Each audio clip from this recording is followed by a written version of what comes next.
বুজুর্গদোস্ত আমাদের জন্য তওবা করা বহুতই জরুরি। আমাদের গুনাহ হয়, কথায় কথায় আমরা মিথ্যা কথা বলি। হাদিস শরীফের মধ্যে বলা হয়েছে নবী সাল্লাল্লাহু আলাইহি সাল্লাম যে কাজটাকে সবথেকে খারাপ পেয়েছিল সেটা হলো মিথ্যা বলা, মিথ্যা কথা। নবী সাল্লাল্লাহু আলাইহি সাল্লাম কোন সময় এটা অ্যাকসেপ্ট করতো না, কোন সময় এটা পছন্দ করতো না, কোন সময় এটা কবুল করতো না। মেরে মুহতারাম বুজুর্গদোস্ত, আমরা মানুষকে ধোঁকা দেব না। এই দুনিয়াটা ক্ষণস্থায়ী, কয়েক দিনের जिंदगी ভাই, 2-4 की जिंदगी है, ठीक है? তো আমরা সবাই থাকু না। আমরা দুনিয়ার মধ্যে আসছি আফা হাসিবতুম আন্নামা খলাকনাকুম আবাসা ওয়া আন্নাকুম ইলাইনা লা তুরজাউন। ফিরি আমরা একদম আল্লাহর কাছে লুটিয়া যামু, সবাই আমরা আল্লাহর কাছে যামু। সবাইকে আমাদেরকে আল্লাহ এরকম কাট করায়, আমাদের সবাইকে সবার জবাবদিহি হইতে হবে।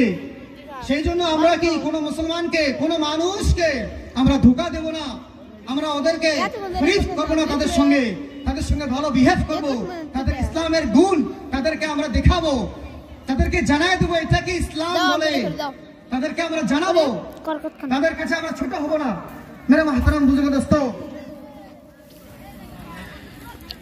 হাদিস শরীফে এরকম বলা হয়েছে যে নবী সাল্লাল্লাহু আলাইহি ওয়াসাল্লাম বলেছে যে সমস্ত মানুষকে ধোঁকা দেয়, অর্থাৎ মান গাসসানা ফালাইসা মিন্না, যে মানুষকে ধোঁকা দেয় সে আমার উম্মত থেকে না, যে মুসলমানকে ধোঁকা দেয় সে আমার উম্মত থেকে না। মেরে মুহতারাম বুজুর্গদোস্ত, সোচনে কি বাত, আমরা কত মানুষকে ধোঁকা দিয়েছি, কত মানুষের কত টাকা, কত ধন সম্পদ আমরা মেরে খেয়েছি, আমরা জানি না। একটা কথা মনে রাখবেন, সবাইকে সবার হিসাব হাসরের ময়দানে আল্লাহ সুবহানাহু ওয়া তাআলার সামনে আমাকে জবাবদিহি হতে হবে। ভাই, এই দুনিয়া যে জায়গায় ঠকায় ভাবে কি আমি সাকসেস, ওকে আমি ভোলা ভালা বুঝ দিয়া তাকে আমি ঠকাইয়া আসলাম, আমি নাকি কামিয়াব? Not, you are not a success. That's, তুমি খারাপ করছো। এটা কেন? তোমাকে এটার একদিন শোধ করতে হবে ভাই, এটা একদিন শোধ করতে হবে। আফসোসের বিষয় হলো এটা আমাদের এগুলা বুঝে আসে না ভাই। তো সুতরাং টাইম বহুত শর্ট, আমাকে কয়েক মিনিট বলার জন্য এখানে দেওয়া হয়েছে।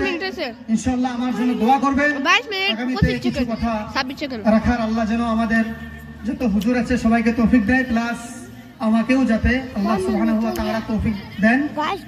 সবাই আমার জন্য দোয়া করবেন। ওয়া আখিরু দাওয়ানা আলহামদুলিল্লাহি রাব্বিল আলামিন।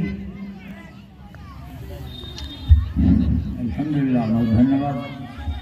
নামাজের উপরে গুরুত্বপূর্ণ কথা, আমরা নামাজের বিষয়ে সবাই সচেতন থাকা দরকার। যেহেতু আমরা মুসলমানের প্রথম আদেশ আল্লাহর তরফ থেকে নামাজ আদায় করা, সালাত আদায় করা। নামাজের সম্পর্কে গুরুত্বপূর্ণ কথা রাখলেন একটু মাদ্রাসারই শিক্ষক। আল্লাহ আরো ওনার জবানকে আরো আল্লাহ তাআলা সমুদ্র করে দিন, আরো ইলম দান করুন।